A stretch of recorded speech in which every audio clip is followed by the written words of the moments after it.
Hey everybody, MW Smith. Let's see if we can piece together something together here. I might be way off on this, I admit it.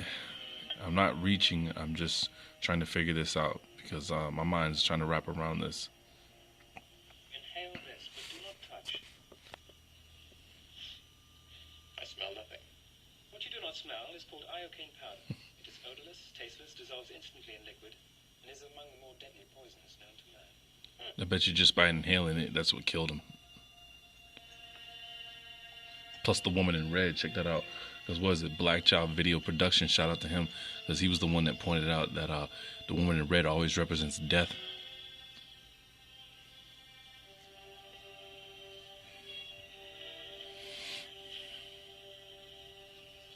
Alright. Where is the poison? The battle of wits has begun. It ends when you decide and we both drink. And find out who is right and who is dead. But it's so simple. All I have to do is divine from what I know of you. Are you the sort of man who would put the poison into his own goblet or his enemy's? Now, a clever man would put the poison into his own goblet because he would know that only a great fool would reach for what he was given. I'm not a great fool, so I can clearly not choose the wine in front of you. But you must have known I was not a great fool. You would have counted on it, so I can clearly not choose the wine in front of me. You've made your decision then? Not remotely. Because iocane comes from Australia, as everyone knows. And Australia is entirely peopled with criminals. And criminals are used to having people not trust them, as you are not trusted by me, so I can clearly not choose the wine in front of you. Truly, you have a dizzying intellect. Wait till I get going! Where was I? Australia. Yes, Australia. And you must have suspected I would have known the powder's origin, so I can clearly not choose the wine in front of me. You're just stalling now. You'd like to think that, wouldn't you? You've beaten my giant, which means you're exceptionally strong. So you could have put the poison in your own goblet, trusting on your strength to save you, so I can clearly not choose the wine in front of you. But you've also bested my Spaniard, which means you must have studied. And in studying, you must have learned that man is mortal, so you would have put the poison as far from yourself as possible, so I can clearly not choose the wine in front of me. You're trying to trick me into giving away something. It won't work. It has worked. You've given everything away. I know where the poison is. Then make your choice. I will. And I choose... What in the world can that be? What? Where? I don't see anything. Oh, well, I could have sworn I saw something. No matter. What's so funny? I'll tell you in a minute. First, let's drink. Me from my glass, and you from yours.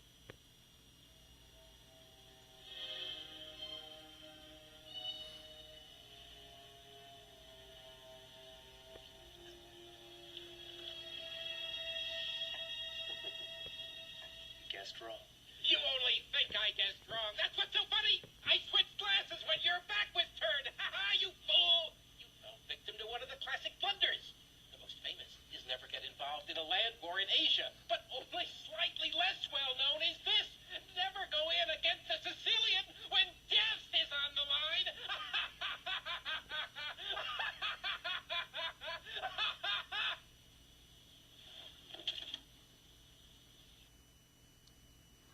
A Sicilian, a reptilian, both sound alike to me. I don't know. You know, never get involved with them in a land war in Asia. But, so that made me think for a while when I heard about that. And so I ended up checking out some stuff. Couldn't find anything. Really felt like I was at a dead end. And then I was just fooling around. And I was looking at the Mafia. I came back to this.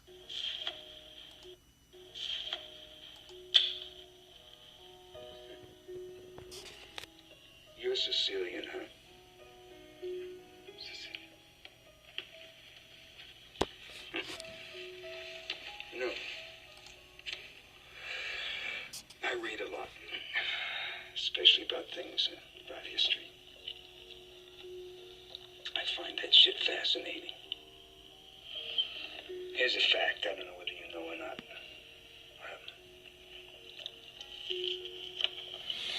Sicilians were spawned by niggers.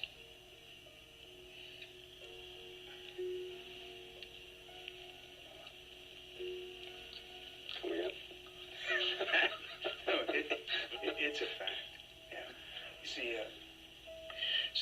Sicilians have black blood pumping through their hearts. And no, if you don't believe me, you can look it up. Hundreds and hundreds of years ago, you see, the Moors conquered Sicily. And the Moors are niggers. See, way back then, Sicilians were like wops from northern Italy. They all had blonde hair and blue eyes. But, well, then the Moors moved in there and, well, they changed the whole country. They did so much fucking with Sicilian women, that they changed the whole bloodline forever. That's why blonde hair and blue eyes became black hair and dark skin. You know, it's absolutely amazing to me to think that to this day, hundreds of years later, that Sicilians still carry that nigger gene. Now this, no, I'm quoting history. It's written. It's a fact. It's written. I love this guy. No. Your ancestors are niggers. Hey. Yeah. And your great grandmother fucked a nigger. Oh, yeah. And she had a half nigger kid. Now, if that's a fact, tell me, am I lying? Did you fall for it like I did? Because I fell for it the first time around, right? Because I thought, oh man, he's talking about somebody that look like Mr. T here, right? No, you see, here's the beauty of it. Because the videos that Lex was been producing about was Genesis 10, right? Literally confirm that definition that we used to hear all the time. What was it? Ham is the father of the dark-skinned race, but not the Negro, right? Cham is the father of the dark-skinned race, but not the Negro, right? So Cham's descendants come out of what, Africa? And they go into Italy, or what we call Italy, right? In Sicily, and they start producing that black, dark, jet black hair, brown skin, right? Italian. Get it? Right? What we call the Italian, right? They start producing that. Here. Let me show you. And I know he said more, but you see, here's the thing. I think they're not being 100% honest when they only try to describe the Moors as being, someone of this skin tone. All right? And I'm not going to bring up my friend's name because I don't have his permission to, but he and his girl were explaining. His girl, was doing a research, and they discussed it, and then it was explained to me that the Moor that title Moor, you could have other groups that were titled Moor, and because I told him, I'm not satisfied with just that whole definition that Moor just covers all black people or brown skinned people, because that can mean anywhere and anyone. You know what I'm saying?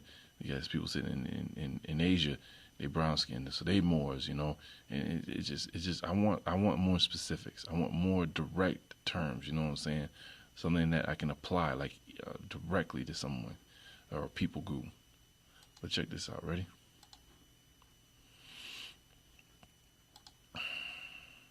In the late 1800s, there was something called the Dawes Rolls, which was basically a census that made records of people's ethnic backgrounds in order to determine which Native American tribes would get certain land allotments and other benefits. See that guy right After there? slavery, many black people were associated with some of these tribes by bloodline, through marriage, through adoption, and even servitude. And because they were associated with these tribes, many black people were entitled to some of these benefits. The government did not want blacks to get these benefits, so they created a separate freedmen's list specifically for black people. They also started to list any full-blooded Native American who had African features as black because they didn't want them getting those benefits either. At the same time, they allowed white citizens to come in and pay money under the table to be listed as part Native American. 1895, 1896, when a lot of the whites found out the benefits that these Indians, that these blacks were going to be entitled to, a lot of whites went to the Dawes Commission and say, look, why don't you put my name on there? They said, but you're not an Indian. So that's what they said, well, I'll give you $5. So the rule got around, the policy got around that $5 with my $5. White could put his name on the Dawes rolls and to call himself an Indian and be entitled to all these benefits, and all their children could be entitled to all these benefits forever. And so that became known as what's called a $5 Indian. And so if you go around now and check most of the Indians, the so-called Indians in America, about 90% of them are not even Indians. They're just whites now who are passing as Indians. But they're getting all the benefits. And they're not paying any taxes, getting free college education. They put up a little reservation on the land that they don't live on. They have another home off and get all kind of benefits.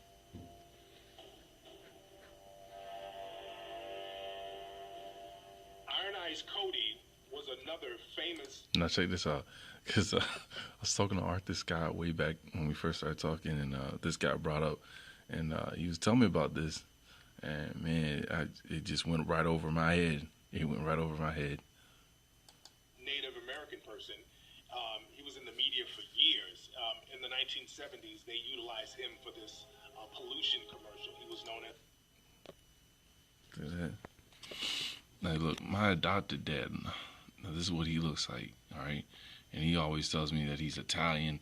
He's Italian and he's Cherokee, right? And the other Cherokee, not us, but the other Cherokee, right? Because he's got dark hair, late into his 50s. He hasn't had a gray hair yet, but anyways, he's got this nose and this his skin is what they call red, whatever, and then he got British on his father's side. So I've seen this my whole entire life and I didn't even recognize it, right? But now that I'm up here in New York and in Pennsylvania all the time, you don't see much more of this, because I'm telling you, like, I look at Native Americans and they look more Latino, and even less. I mean, they lost that dark, whatever was that dark pigmentation. It's basically gone. I don't see any people that you could even confuse today as being red. They look caramel, or not even caramel, man. Like a light. I don't know how to explain it. They're light. They're not red. Like there's no way you could pass them for the red man, but this, all those features, the high cheekbones, the nose, all that stuff that you would look at and say, oh, that's a Native American, that's offensive. Now listen to what he's going to say. Listen to what he's going to say. The Crying Indian. So he was a very well-known Native American in American culture, but the reality is, Iron Eyes Cody wasn't... Look at that.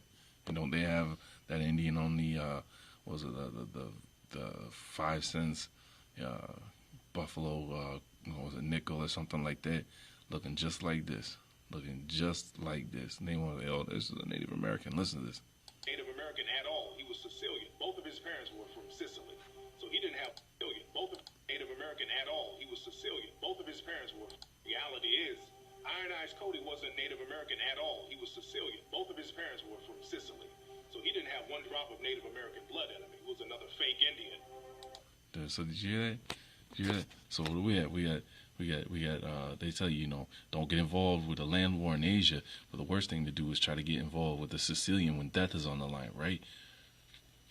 Right? And from the Sicilian, it makes you think about the Senecas. At least me, it makes me think about the Senecas and how they beat out the black Indians, or the people that are calling themselves Senecas now. Because even, the governor of the state of New York, Clinton said that the Senecas are not the indigenous people of New York. They beat out somebody in a war, and now they sit in the place as them, and it makes me wonder, were they brought over? Did they come over here, or were they brought over here to fight the natives as like the army that would be in front of the army, like the Marines in a kind of a way? Just the things that run through the mind, when you know this now.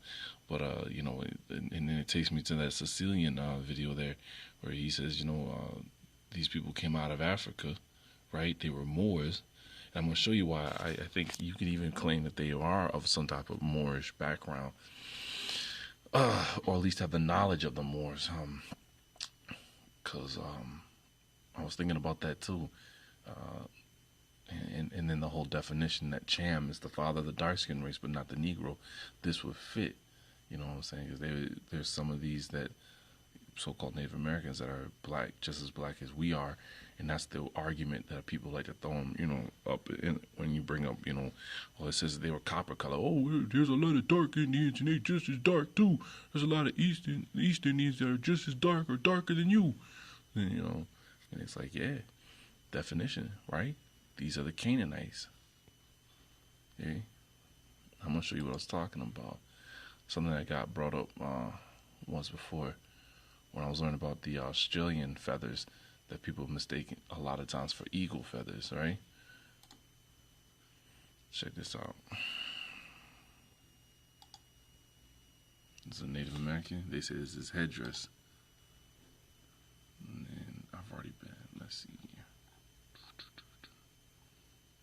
Where is it? Here it is. Now they saying this is his headdress, right? Now these Indians right here, ain't that what Pocahontas is from, that tribe there? Why won't it blow up?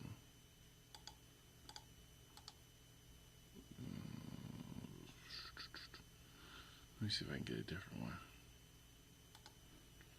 What I've looked up was, what were they? The Fez. That's what I was looking up. I was looking up the Fez, right? You got them Blackamoor, right?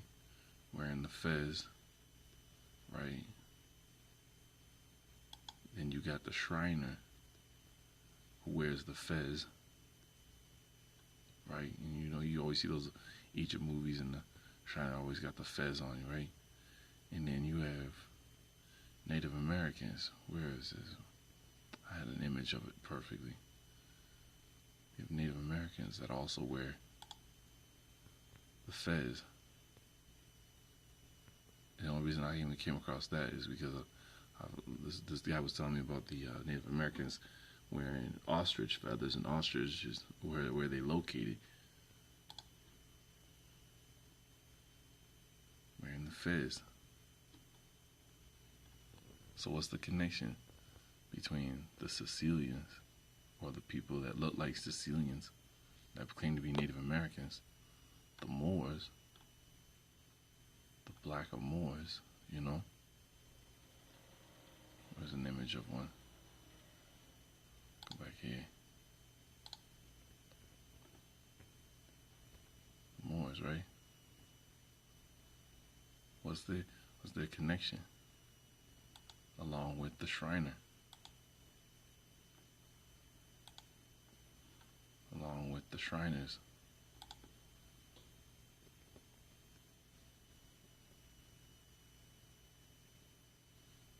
Right? They'd all be wearing the Fez. And you gotta think about that. What was it? That governor of oh man, was it the governor of what's the thing right there? The governor of Alabama, right? Didn't the governor of Alabama say that didn't he say that